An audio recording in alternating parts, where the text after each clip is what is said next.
Hi, good morning. This is Hyperwave, and we have Tone on today too. So this is gonna be very fun on our channel. It's very exciting. So Tone and Tyler and Thor, who's asleep, but he'll wake up with the price action, that's for sure. There he goes. So we're gonna talk about Bitcoin and a lot of other indexes that I don't even know if you guys know about. So this will be good fun. Tone, thanks for joining. Hey, yeah, it's great to be on. Not sure if we're gonna do a morning brief today. Everyone is kind of MIA and no good stories really other than the price. So let's do it here. Great. Let's do it. Ty? Yeah, good morning, everyone. And glad to have Tone with us.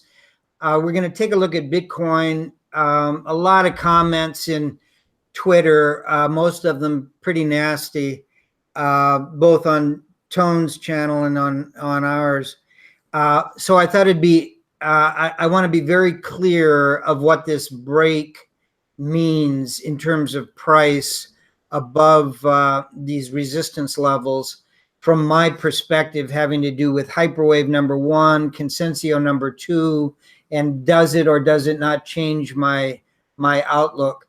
So to do that, I'm going to go right to screen share, and what we're going to do is we are going to simply pull up the basic chart that I love to use, which since we're only talking Bitcoin right now, and then we're going to talk about a number of other indexes around the world on the traditional markets, just randomly, the way we did for the G stocks, just to get an overall picture of what's going on worldwide. And we'll throw a couple of interesting other indexes at you, the CRB commodity index, as well as a thing called the Baltic Dry Index, which is a shipping index, just to get a big macro picture. Okay, what you're looking at obviously is the Hyperwave in Bitcoin going back to less than $1,000 and going up to 20,000 and then down to 5,780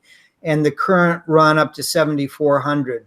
What we do on these charts is we look at long-term, meaning weekly technical indicators, starting with the stop and reverse point.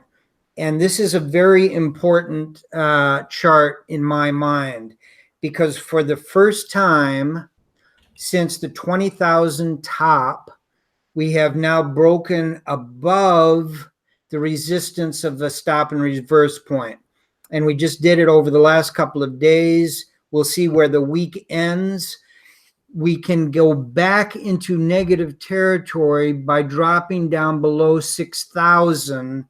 But if it doesn't do it by the end of this week, then we will have the first penetration of the down move. So I am not taking that lightly. However, I'm not overemphasizing it, as you will see. I would give this a positive reading, even though it's still intra-week. So on my first technical tool that I use to determine a trend change, we've got a positive on the stop and reverse. Hey, Tyler, quick question. Please. If the price drops to say 6,300 and it's still a positive candle, will the stop and reverse point still be like that? Yes, it will. It will. Okay. Yeah, when the penetration takes place, then it's at that point that the calculation is done for the next circle, and that's the one we're looking at. So regardless of where we are, unless we go back down intra-week and actually penetrate that stop and reverse point, we will stay with it in a negative territory. Any chance it's possible to see this exact thing for 2014? Sure. Let's roll this back. Oops. And let's like zoom in on that range. I want to see how the stop and reverse points looked in September of 2014. I don't know if you can do that here. Maybe. Yeah, I don't think we can. We'll have to do that over on TradeView. But that's a very good point.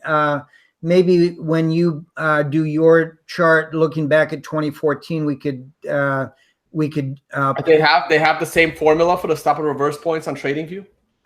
They do, because it's the original Wells Wilder. I'm not sure. It's very difficult to read on TradingView for some reason. They're little tiny dots. I like it here because you can see what's going on. We'll have to experiment with that. Good point. Okay.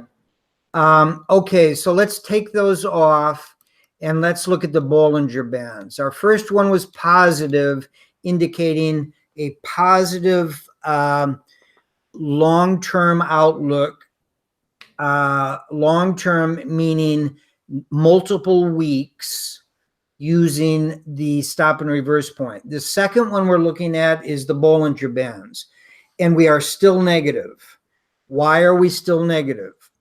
Because we have not penetrated and have a full candle above the midline of the Bollinger Bands. We've come up to it with this recent price action, but we have to get somewhere above about 77.80 in order to penetrate it. That's not good enough. We penetrated it over here, but we couldn't get a full candle above it. I consider this to be negative, and that's important to me. We do have the bottom turning up, and that's going to squeeze the price. We have the top coming down, and that is going to squeeze the price. But to get a bullish reading on this, we need to break above the middle line on a closing basis, in which case the next move would be up to the upper line, which will be somewhere around 9,600 next week. And we'll talk about that in just a minute, because a lot of people are getting very excited that something big is going on in Bitcoin. I have not drawn that conclusion, other than we have penetrated the stop and reverse point. That's step one. Step two has not taken place, and that's the one you're looking at right now. So let's get rid of the one more thing I just noticed. I know it's only Wednesday, so it's only halfway. Yeah. But that volume spike, like the volume is still trending down. It is. It is. We had short-term volume spikes that look pretty impressive, but on a weekly basis, it's nothing. And that's important. Like, again, from a historical perspective, for Bitcoin price to bottom out, those Bollinger Bands, the upper and the lower, have to be way closer to each other than a 50% range. Absolutely. And that's what I meant by squeezing. We're going to play around this midline, and the longer we play around the midline, everything is going to come together. And that's where you get your big moves. And so far, we are not there.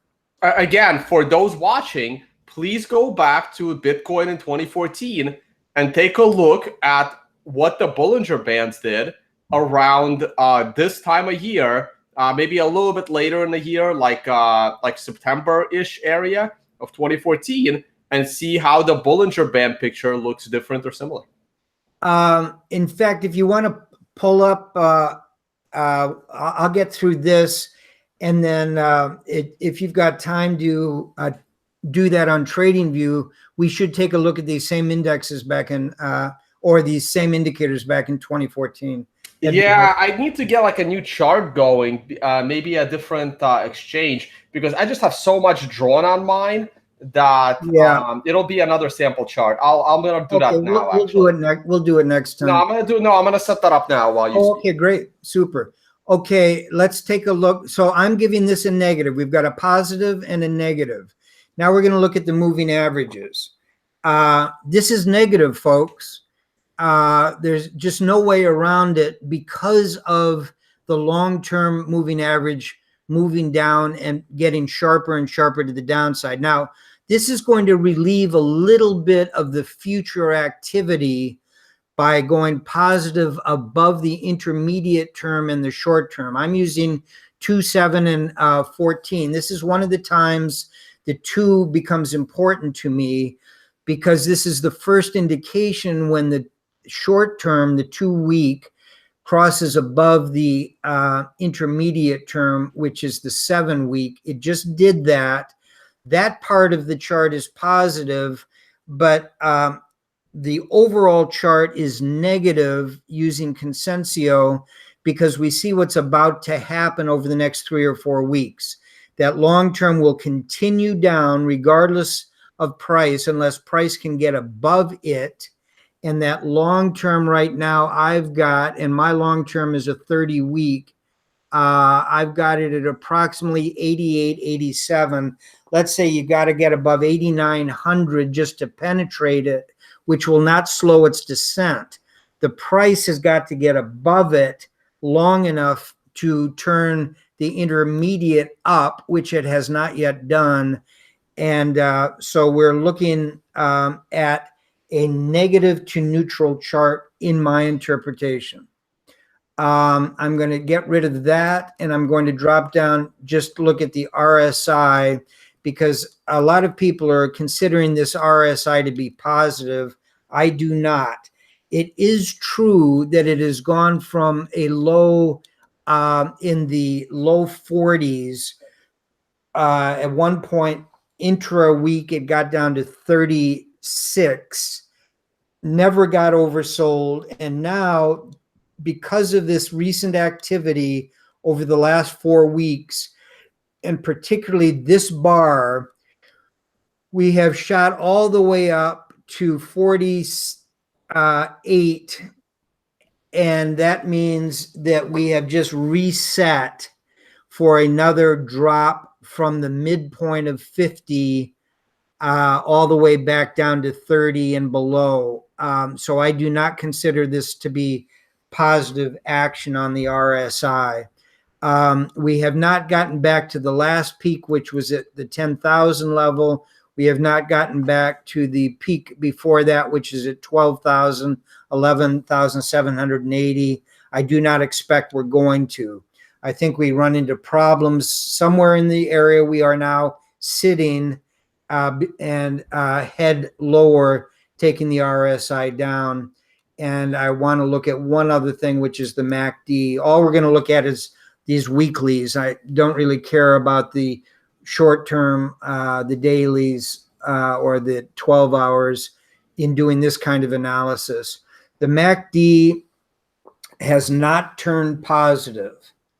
It is true the histogram over the last 4 weeks has been getting incrementally stronger, which means incrementally less weak. But until we can actually turn that positive by having a green candle down here, a green histogram, I consider this to remain negative as it has all the way since January the 21st. So net, I am impressed that the stop and reverse point has been taken out. And when we do look at shorter time periods, we see that all of them have been taken out from negative to positive. But that's the only long-term indicator that I use that has given me any kind of positive direction. All the others are neutral to negative. And until more of those turn, I believe that we're running out of gas very quickly on this particular move. Tone, any comments in general or specifically? No, I mean, I'm with you. The MACD is starting to show some signs.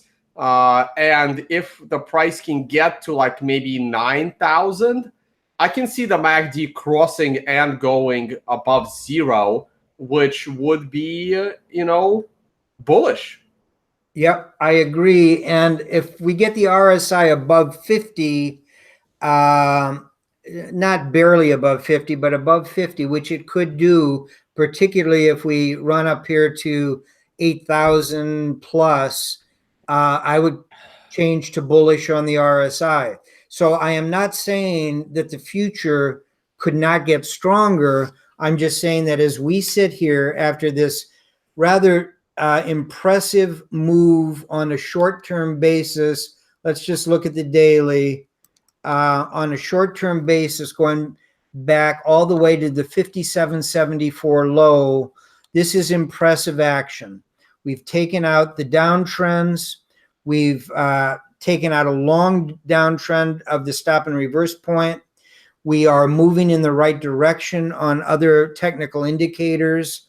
But if we stall out anywhere in this area of 7,500, maybe as high as 7,750 or 7,800, then it's all going to come apart very, very quickly. It can even go higher, and I'll say the same thing. If you go back to the weekly chart, yeah, I mean, this is not even as strong as the candle we had back in April that kicked off a rally, and every single week that rally we would say, well, it's at resistance of some form.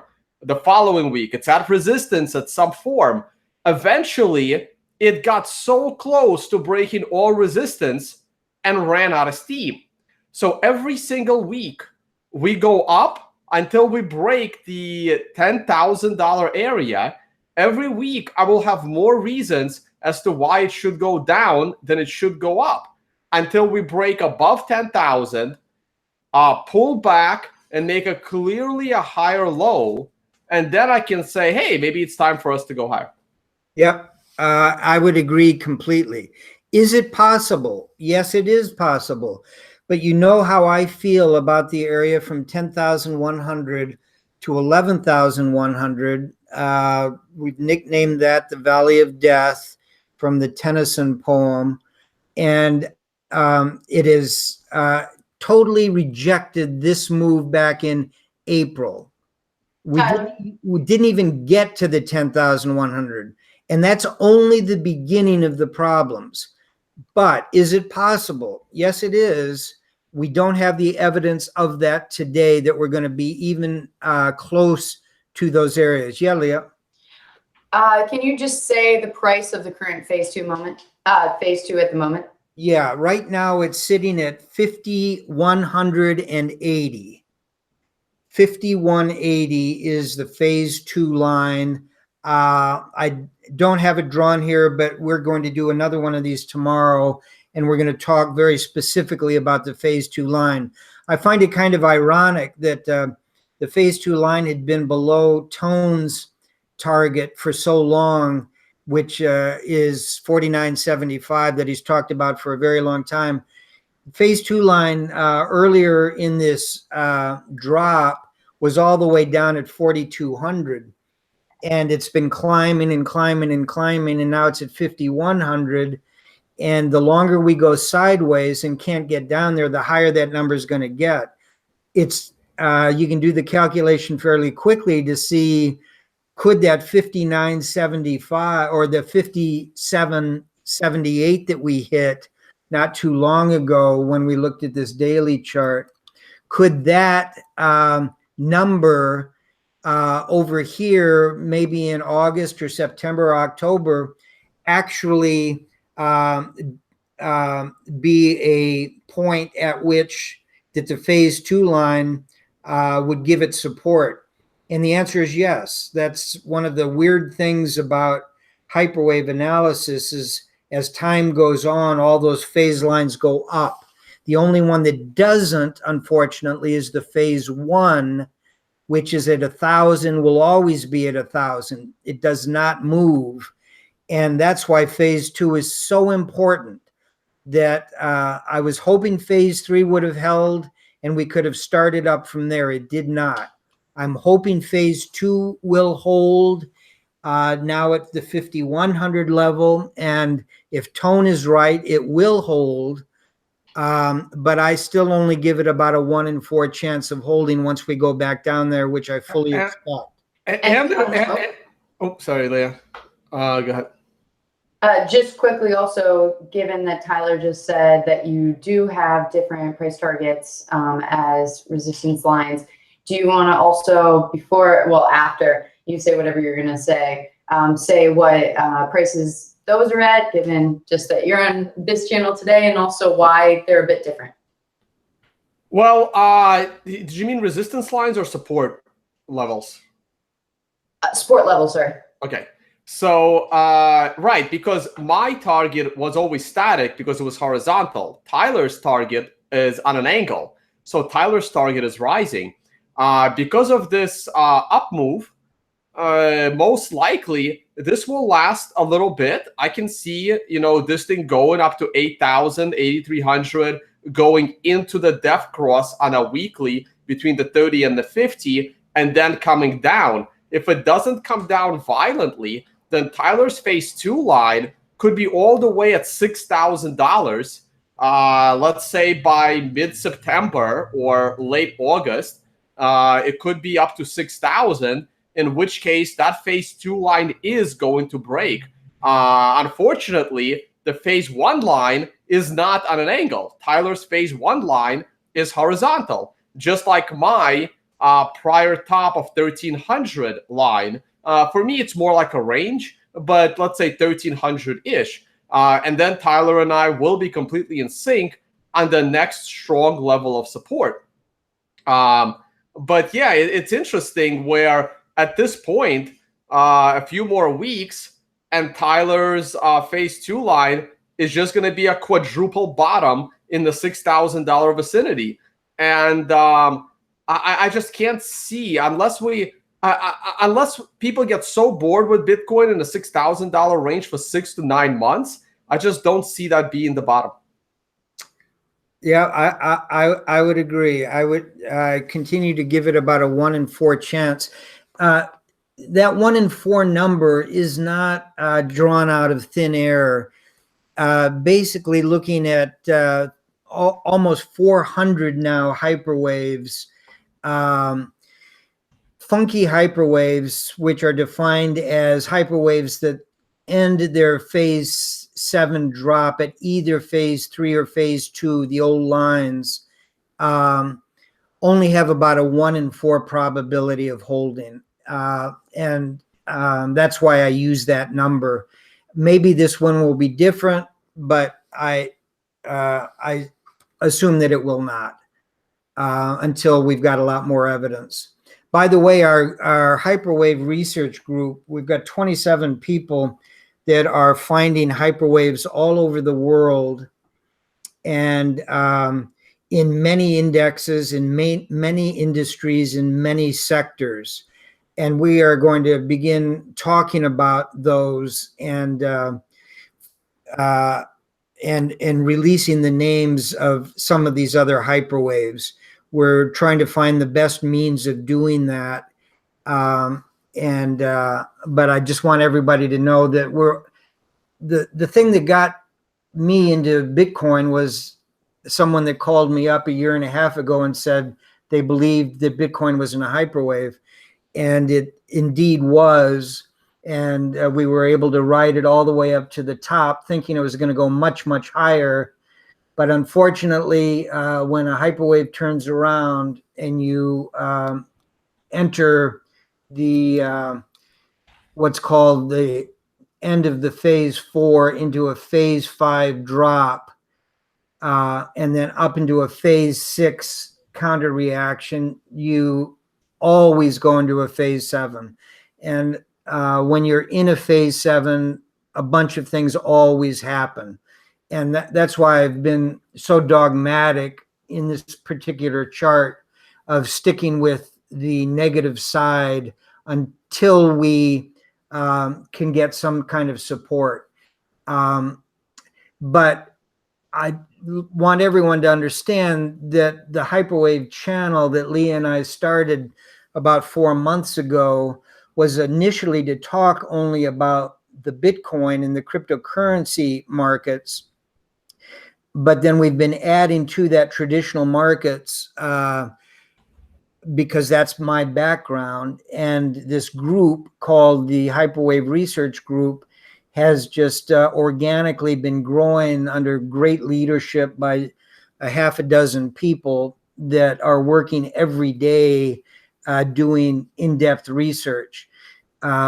we are going to take that to another level using machine learning and artificial intelligence to be able to search huge databases, both historically and on a real-time basis, to bring you more and more information about Hyperwave. But that's a project that's ongoing. We just wanted to give that quick update.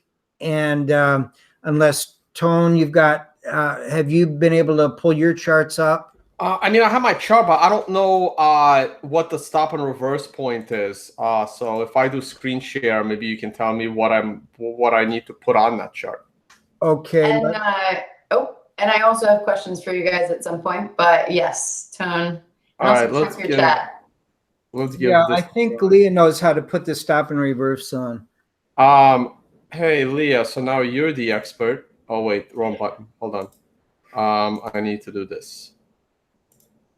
Make this bigger. So what do I look for stop and reverse? Probably parabolic. Parabolic? Parabolic stop and reverse. Oh, parabolic SAR, this one. That's it. Okay. Yeah, I didn't know what I was looking for. Yeah, you're right. They are tiny dots, but I think you might be able to make them bigger. You can. You can. Oh, boom! Look at there those. we go. Now we're You can even pick like you can have circles if you like. Oh. And we can pick a color. We can make it, bluish. Whoa. There you go. Pretty charts this morning. Okay. So you say this is the first SAR break on the downtrend, right? Yes. On a weekly chart. So look, it happened right here in May of 2014. So, and here's the interesting part. I don't want to pull up my Twitter right now, right? But a lot of people, because I've been comparing, let me put my moving averages back up here. So this is a different, this is purposely, you know what? Let me turn off the indicator. It's not needed. So this is, so I've been comparing the current environment to this area here with the moving average cross coming up. However, and a lots of people are now tweeting at me, are comparing the end of the bear market in 2014 to the current period. But it's also possible that we are ahead of the 2014 period, not behind. And the SAR is telling us that, hey, look, the SAR broke right here back in May. So it's possible that we're not over here where I thought we were. We're not down back near the lows where some people think we are, the ones that are ultra bullish. It's possible that we are in this area here, breaking out. And look what happened. We broke above the SARs on a violent move up, and then it bled off. In fact, we had an even lower weekly close while the SAR was giving you a bullish picture. And that's dangerous. Yeah. Yeah. Very interesting. I hadn't looked at that. That's very interesting. Can you run over to the present situation? Let's see if their SAR calculation is the same as the one that I'm using on Wisdom. It is. Yeah, it is. Perfect. That's great. That's great. That gives us a lot more information. So I can certainly see us moving up into the death cross and then bleed off or go down violently. And it's possible that right now, maybe we should be comparing Bitcoin to, man, that would be brutal for the bear market. Comparing it to this area here. Yeah. Oh, that would hurt a lot. And in a way that makes sense. Look, we built a base right here at brand new weekly closes. Yeah, exactly. We built a base of brand new weekly closes. We had one, spike for a hammer candle, making this, a lot easier to time to the upside. There was a trend line break, which was very clear and very obvious. It also bounced off the 50-week moving average, making it very clean. And in the current picture, we were below the 50-week moving average, but we did build a base of multiple lower closes. I mean, no two markets are identical, but they do rhyme. And this SAR break really makes me wonder, can this go higher and then bleed off just like we did into the summer? In which case, this bear market could last into mid next year. Yeah, which is Van Zen's. Which is Van Zen's outlook, yeah. Yeah. And if I'm right, the phase 2 can't hold, that the length of this bear market will be extended. All right, let me actually add this to my list of favorites. Let's look at the Bollinger Bands. Yeah, good. All right, drop the SARs. Are they in the way? Yeah, we don't need them anymore. They shouldn't be. Yeah. Where's my middle line? Oh, there's my middle line. Let's drop the moving averages as well. Right. Okay, so here's your Bollinger Bands. I'm not a huge fan of the coloring here. So upper is going to be red, lower is going to be green, and middle is going to be blue. Let's make them a little thicker. And there we go. That's a little bit better. Great. And right, so we're about to go into the middle line. It's possible we'll break the middle line. Look, we did that right here, but then we couldn't hold it, and then we went down on the following candle because I kind of want to break the middle line. I want to get into the def cross. Like, I want there to be finally like a perfect, setup for a trade. So if I get this back to the bear market of 2014. Right, so here is the area that the SAR is saying we are at. And look, we broke the middle line. We never got back to the top line. And then we continue to hug it. This is where we could be considering a bottom. Now, it wasn't a bottom based on price. Well, it kind of was, right? Because this is a Bitfinex chart. On Bitfinex, the low in August is lower than the low in January. I remember these periods very well. The crash in January was the bear whale, I believe, and that was a much bigger. That was a much bigger drop, actually. So it depends on what exchange you look at. But this right here with the Bollinger Band, squeeze, this is where the bear market ends. The bear market will not end in this period here, which is probably where we are. Here or here. Wherever we are, the Bollinger Bands are just not tight enough. It would be in this vicinity here. Terrific. That's great stuff. I also have, thanks to our Hyperwave research group, the charts from 2014 with SAR, if you guys wanted to take a look. Or onward, upward with traditional markets. Yeah, I think what we'll do is I am going to jump back on screen share to take a look at some bigger picture stuff on the macro side. Tone and I spent 3 hours looking at some macro things. Hey, Tyler, people continue to say that 2014 and 2018 are not similar at all. I think you guys are missing the point. Like, we're dealing with technical analysis. Fundamental analysis doesn't matter here, right? The only reason why we're comparing Bitcoin to 2014 is because it's easy for us to use the same exact chart. If Bitcoin never had a bubble in 2014, like a 1.5-year bear market, we'd be comparing this to like gold or something, right? Or we'd be comparing it to the NASDAQ.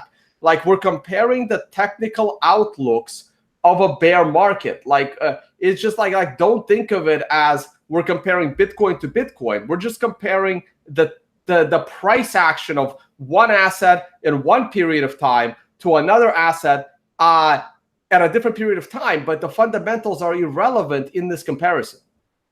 Exactly. Those people that have listened to Leah and I for a while, Leah and me for a while, know that one of my favorite tools is to get rid of price and just look at the Consencio lines or the Bollinger Bands, because my thesis is don't tell me what to buy. Tell me when to buy it. And technicals tell you when to buy and sell. If you are so concerned about the thing you are buying, you become married to that thing.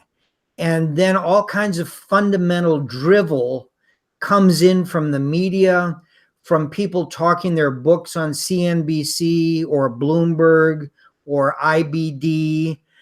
And you've got preconditions about that thing that you are thinking about.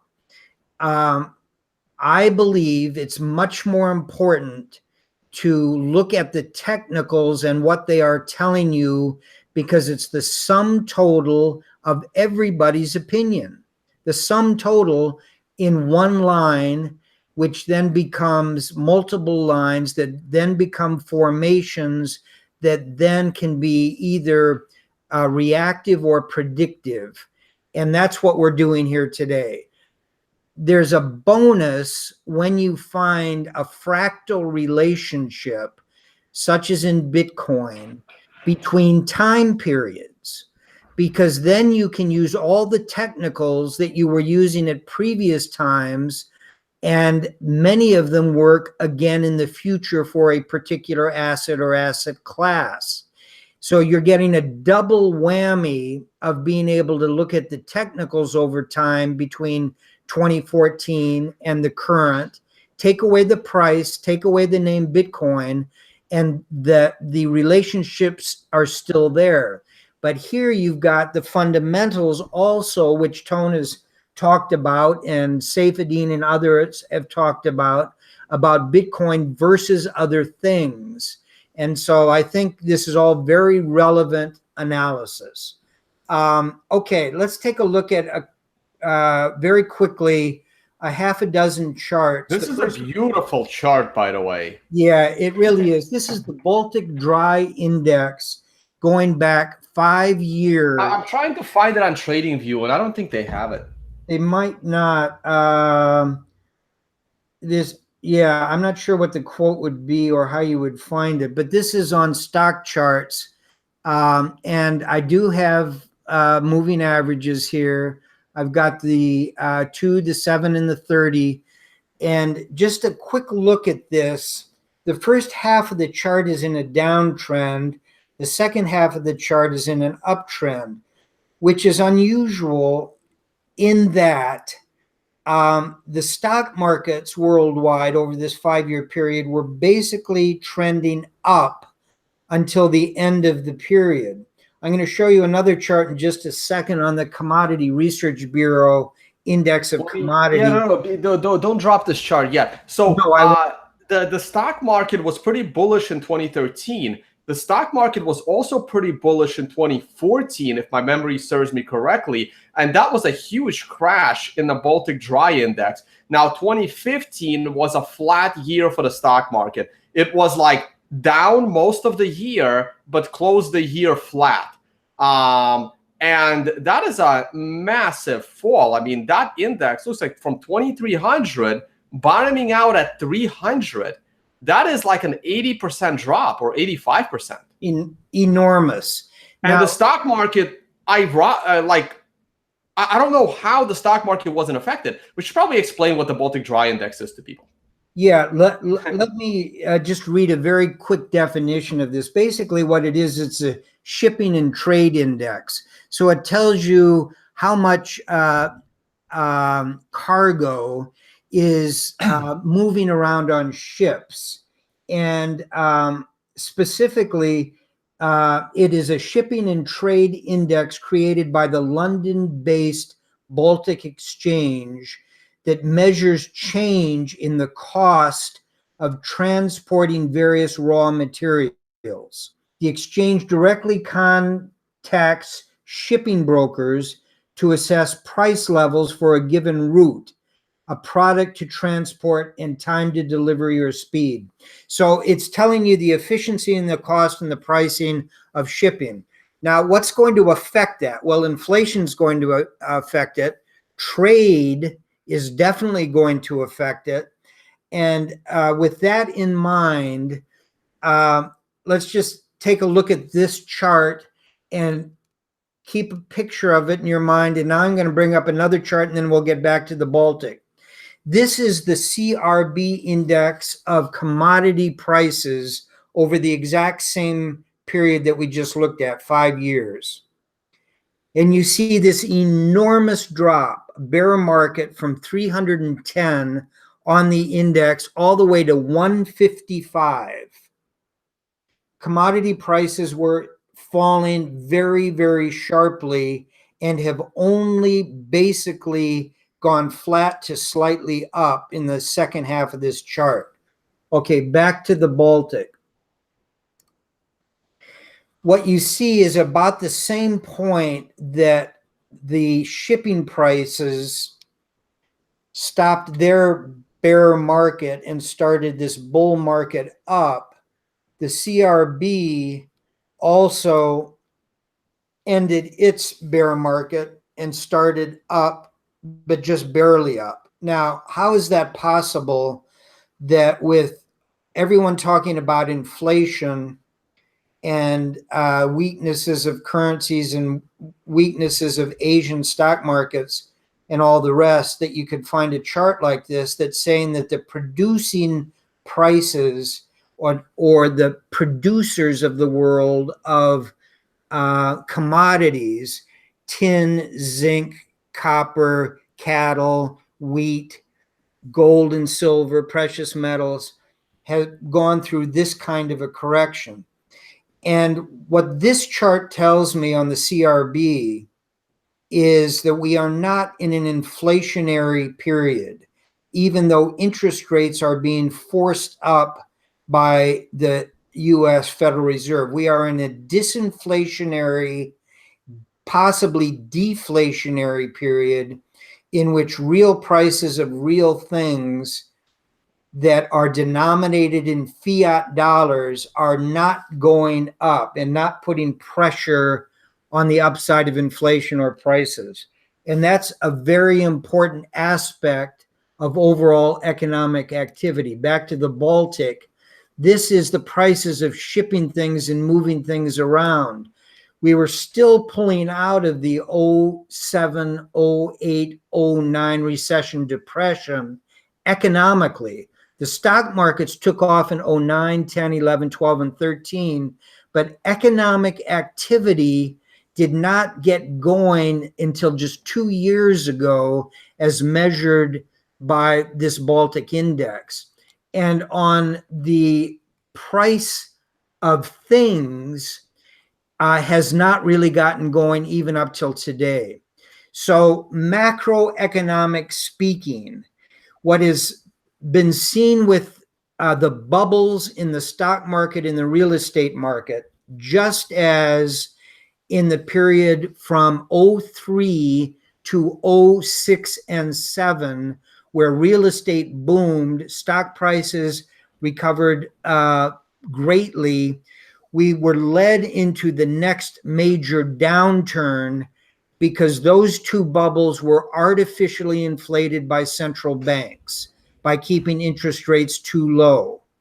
So what we're looking at here is some evidence that maybe the bubbles in the equity markets in the US and around the world and in real estate are the only things that have been really affected economically, other than the profitability of certain corporations in the US because of cheap money. That is a big leap for a lot of people to make, but just these two charts are leading me to that conclusion. Now, to test that thesis, I want to show you 5 or 6 random charts of stock markets around the world. You know what the US charts are because Tony and I keep going over the NASDAQ 100, the S&P, and the Dow. Hey, Tyler, can you just go back to the... Yeah. Oh, why is there feedback? How's that? No. You have reverb. Yeah, so do I. It usually happens when someone doesn't have... Oh, is it better now? Good now. Okay. Hey, Tyler, can you go back to that chart? Can we put them up on the big screen, Leah? The BDI? The BDI chart, right? So I just want to show people that, like, again, this is shipping, and like this is just weird, right? Like stock market and economic activity was not doing that bad in 2014 and 15. The market was up in 2014. Like this, I remember people panicking that the world is going to end because no one is shipping any goods. Right. Like an 85% fall. And yet the stock market did fine and everything eventually reversed. Like, I would question a lot of these numbers. Like, it makes no sense that the shipping activity would decrease by 80, 90%, but the world economic activity barely budged. Like, it's just weird. But from a technical perspective, look, we dropped initially, right? We made a high. We made actually like a bear trap. We fell in like October, November of 2013. And then we quickly made a brand new high. Then we made a new low. That's when you realize, you know what? There might be a problem. The moment you make a lower low, that's when you realize there might be a problem. When you go up in around March, if you want to put your cursor on there, March of 2014. Yep. If you want to put your cursor on that peak. Nope, March. That one, right. When you go back up from a lower low versus the prior year, and you came back into the vicinity of the prior low, and now you went and made a new a low. So at those 2 points, you realize that the bear market is going to be serious. Now look what happened. You made a lower low, then you made a lower high. Then you made a lower low again. You made a lower high. So this high that Tyler has his cursor on right now could be what we're about to see in Bitcoin. The prior high was $10,000. Unless we can get above that high, none of this matters in the long-term picture. Now, what happened when we made a lower high? We went and made another lower low. Then, at the end of the year, we finally went and made a slightly higher high, giving us a first sign of a reversal. That was confirmed with a higher low.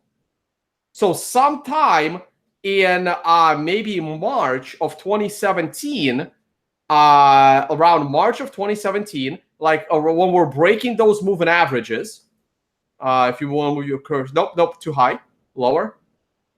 Yep, right there. That is where I would say this particular, doesn't matter what this chart is. That's, as a chartist, that is when I become a long-term bull. Right there. Very interesting. I agree completely. That's the way charts are read. Take the name off of it. Look at what the chart is telling you, and then don't try to defend your position because of the name of whatever the thing is you're looking at. The chart tells you everything you need to know.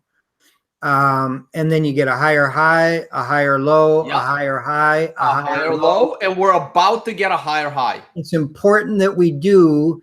And now going back to Consensio, we take a look at the 3 moving averages. The canary in the coal mine, which is the short one, 2 week, has broken sharply all the way up because price broke sharply all the way up. It's turned the intermediate up sharply. The long term is still in a downtrend from April, but you can tell it's beginning to turn, and that is your definition of a full bull market. Once the price gets above this, you now have a higher high, and you're off to the races. So what is this saying economically? That everything that occurred back in here has been put to rest. It would be great when we finally take out this high up around the 2200 area, but I would be satisfied doing this. That does not help us with this chart, which is saying that fundamentally, Gentlemen, people forget that prices. Tyler, Yeah. sorry to cut you off. I have to jump off for a moment. Okay. But I will be listening. It is for that interview call. But Okay. I will be here, and I will be able to close you guys out. Okay, very good. Thanks. Okay, have Leah.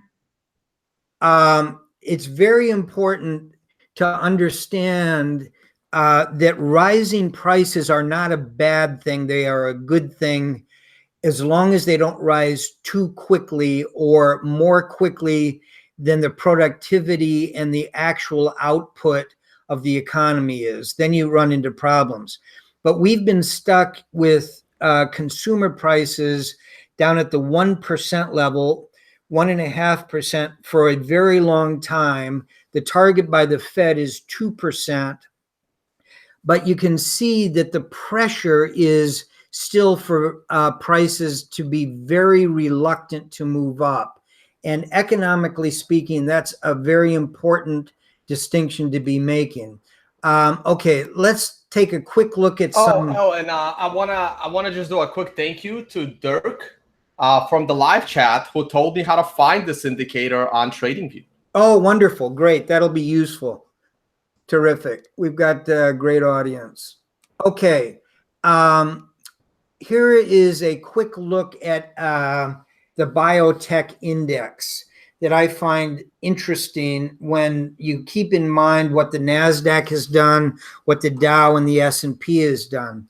Notice that this very important healthcare / technology index has been doing since the peak in the middle of 2015. It went into a full bear market from 4,100 down to 2,500, and then gave us this triple or quadruple bottom at the $2,600 level. But just look at the percentage drop in biotech, the biotech index as part of the NASDAQ index. And now it's gotten going again. And it has not yet taken out its previous peak as the Dow and the S&P and the NASDAQ have done.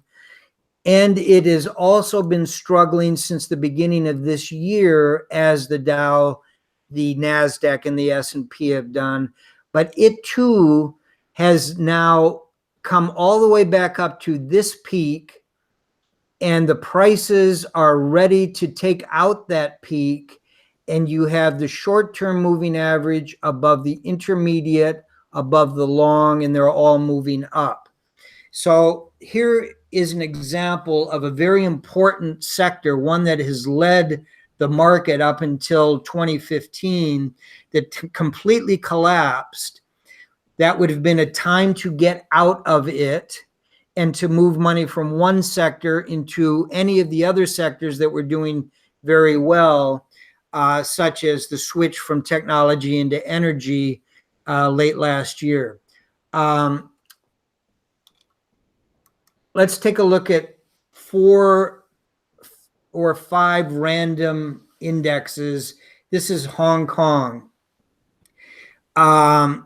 We've shown the Shanghai, the Chinese market, being in a bear market down over 22%. We've shown the US markets running into problems right here in 2018 at the beginning of the year, going up and down violently, breaking through moving averages, then moving back up. Here in Hong Kong, it did the same thing, but it is not moving back up. It is dropping sharply like the overall Shanghai market. That is an important chart to me because the second largest economy in the world behind the US is China. Now, the trade war is being blamed on this drop in China and this drop in Hong Kong that you're looking at. That's got to be only part of the picture.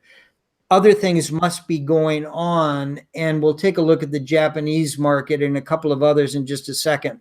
But important to note that either the trade war is affecting the Chinese market negatively, but not affecting the US markets, or there is something else at play. That's the kind of thing you need to think about when looking at these macro pictures. This is the Mexican market. I pulled it up randomly, but it also is important in the trade war discussion because of dumping NAFTA or threatening to, and trying to negotiate directly in terms of trade with both Canada and Mexico. The Mexican market peaked out back in the summer of last year, has lower highs, has lower lows, but has recently rebounded where the price is now back above the long-term moving average, and the shorter-term moving averages are trying to get in sync. So you've got Hong Kong showing something very different than Latin America, Mexico.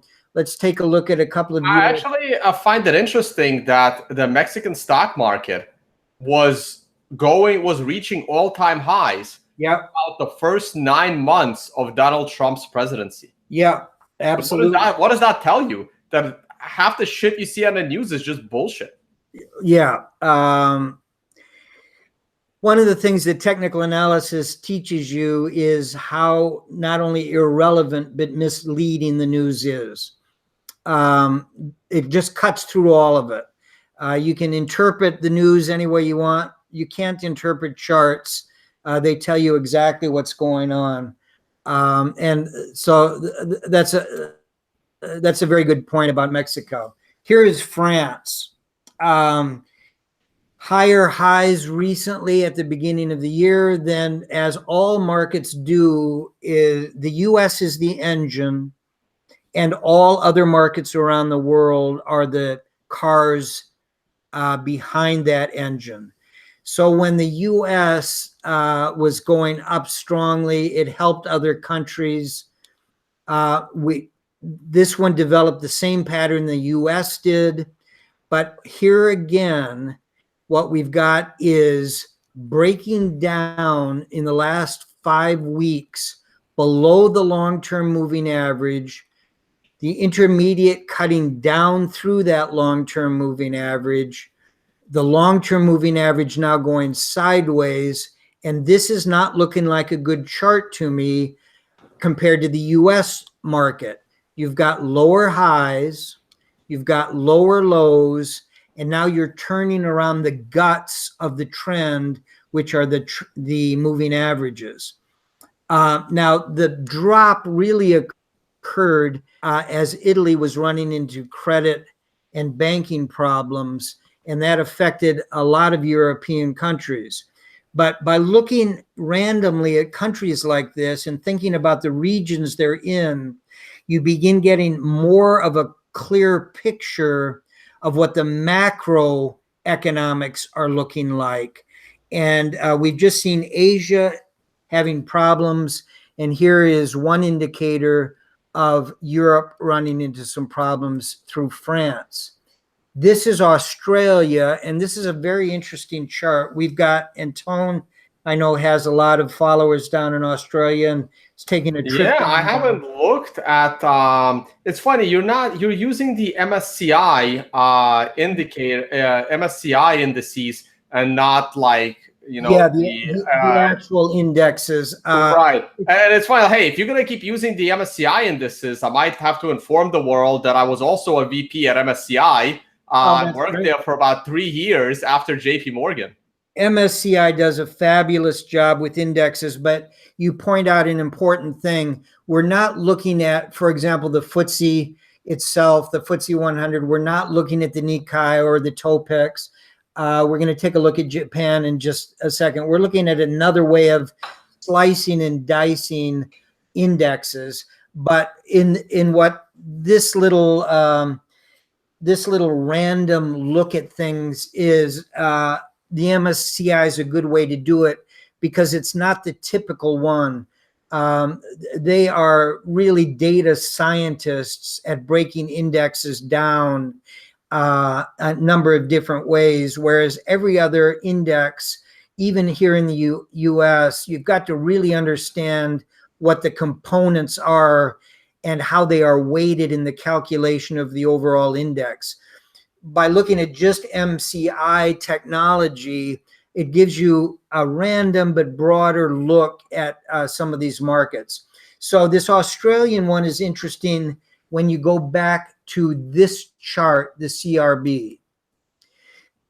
It's important to know what an economy is based on, and the Australian economy is based on commodities. It's exporting commodities. Yeah, well, mining, producing, and exporting commodities. So if this is what commodity prices are doing, then what would you think would be happening to, for example, Australian equities? They are not anywhere near as strong as the US market, and they follow very closely the pattern that we saw on the CRB in terms of bottomed around the same time. And I would say they've rebounded, you know, very optimistically compared to how the commodities have. Absolutely. So, it looks to me like the Australian equities might be a little bit overvalued, especially with the price of commodities starting to go down.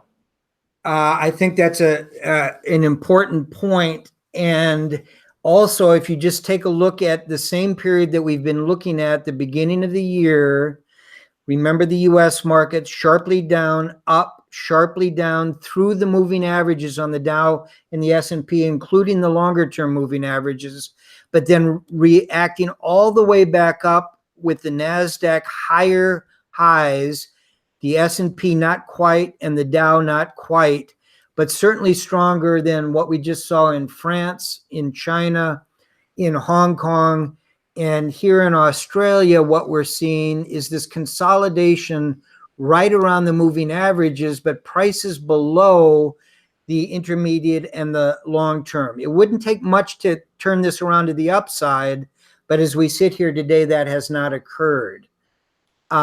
Japan is very interesting because it's in the Asian sphere. It was the second largest economy in the world, catching up to the US back in the 70s and the 80s, but then was overtaken from 10th place, number China, that ran from 10 all the way up to number 2. And Japan has still been struggling. Remember that the Japanese market was at 38,800, and the Nikkei is now at around 21,000, almost half of what it was 25 years ago.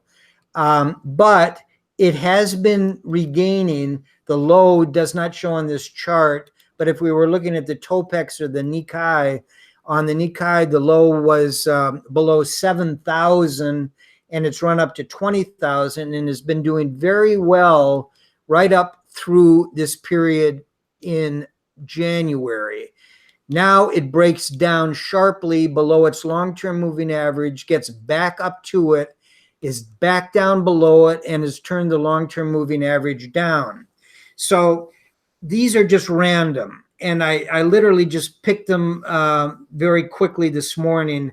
But we're looking at European, we're looking at Australian, we're looking at Asian, and we're coming to the conclusion that the only thing that is showing any strength at all is the NASDAQ index in the US, and it has not yet been able to pull the Dow and the S&P with it, but almost everywhere else around the world, we're having some problems. So that leads me to my conclusion that even though I'm fully invested for clients in the US equity market, I'm still a bit on pins and needles, and we'd need to see the S&P and the Dow do what I believe it's going to do, which is to move higher. And to the extent that occurs, that will possibly relieve trade tension around the world. We might see that some of these other markets get back in gear again. And we might even see Asia turn around. But those are a lot of mights, a lot of ifs that's not showing up on the charts. And I just wanted to give everybody kind of that overall macro perspective. And we've gone way too long. Unless, Tone, you want to comment on? I will just comment generally. I mean, we have the tech sector earnings coming up this month. Netflix just reported. They reported badly. The stock was down $50 on 400, but then Amazon was able to drag everything back up. Amazon itself is going to report on next Thursday night. Google is going to report next Tuesday, I believe. Facebook is there. Like you say, the tech sector isn't able to pull up the rest of the markets. Let's see what happens, by this time next month, because all of the major Apples and Microsofts, they will report their earnings over the next 3 weeks. If they're all like Netflix, then the S&P and the Dow were right to drag. But if those earnings are good, they will bring the others up. Yeah, great point. This is a very important time, not only for Bitcoin, not only for gold and silver, which have played their hands out, but the markets. And remember my comments that we've got bubbles in both the stock market area worldwide and in real estate markets. And there are some signs of stress in the UK market, in real estate, in the US market, still strong, but there have been some warning signs. And all of that has to do with the macro picture of central banks printing money and keeping interest rates artificially low to try to get things going again. And that's where cryptos and Bitcoin have placed their flag. And we will just see how this all plays out. Yeah, hey, Tal, I just want to show you one thing. So here is the Baltic Dry Index on TradingView. Thank you for pointing that out. It's BDI, but on Quandl, not the regular indices. Anything jumping out at you right there at the lows? Like it's incredible. That's the low. That's the low in 2016. Amazing. And then look at the next 9. Right, and then it caught the short-term high, and then there's a 9 right there. And see, this is the type of 9 I was expecting from Bitcoin on a weekly chart. When we had one of these drops, right, into the double bottom, this is why I was not very bullish on Bitcoin over the last 3 weeks, because to me, this is what Bitcoin looked like to me. We fell slightly lower than the prior low. We then bounced off a 7 candle, had a good 8 candle, and the 9 candle was an imperfected 9 on a candle near the lows. And this is what I was expecting to follow as a countdown phase and in Bitcoin. So that's why, let me get out of here. So just keep this picture in your memory. Made a slightly lower low. This is weekly candles, pulled up into the 9. And this is why I expected this 9 not to be any kind of a reversal 9, but to be more of a continuation 9.